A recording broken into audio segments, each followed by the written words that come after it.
I want to hear more about your private practice and the direction you're going. But tell me, what was the main, what did you really gain, when you were this athlete transitioning out? Um, what were some of the messages or skills that really helped you focus on putting one foot in front of the other and beginning anew? So I think some of the big things that helped me were around the same time I really found my niche in college. I found a group that I could hang out with on a frequent basis who I was able to reach out to if I needed like an emotional outlet of someone to talk to.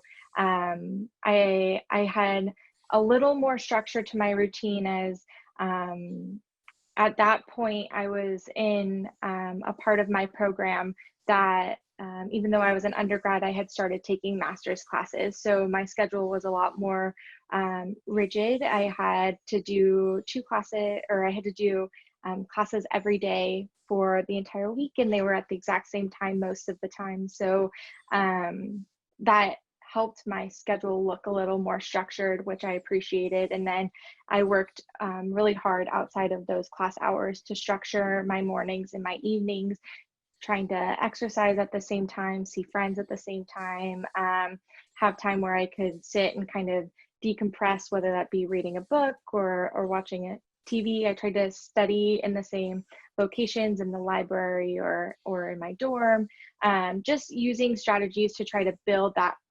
consistency that I felt like I needed in my life, even though it wasn't necessarily provided by the external environment. And is it a common concern for athletes that they would like to return to their sport but don't know how to do it in a balanced way where it's not ultra competitive?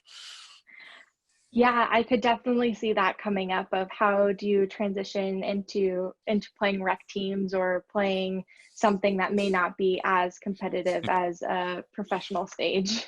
Without winding up in a cast when you have to go Yeah, to work the next day. yeah, I could definitely see that. That's an interesting thought. So tell us a little bit about your transition now that you're building a little bit of your own, branching out and offering, what is the goal for your own clinic, and who do you hope to help in terms of continuing your work? Yeah, so in my private practice, preferred therapy associates, I really hope to target working with the collegiate or the professional athletes. So when collegiate athletes decide they're not going to go to professional sports and they're going to step back and retire, if athletes have to retire due to injury or due to other medical reasons, and then those professional athletes who are retiring from their careers as an athlete. Those are the main populations that I'd like to target and really help focus on successfully moving them into an everyday lifestyle that doesn't revolve around their sport and around that identity that they've held since maybe they were 5, 6, 7 years old. So that's really what I would like my private practice to tailor to. I also think that it could be very applicable, like we've talked about, for veterans, as well as for people in maybe the performance industry, in acting or in singing, who are transitioning maybe out of those careers as well. Just helping them, again, transition maybe to a less competitive or high profile position, still being able to engage in those things that they love to do like we would with athletes, but helping them do it in a more modified manner.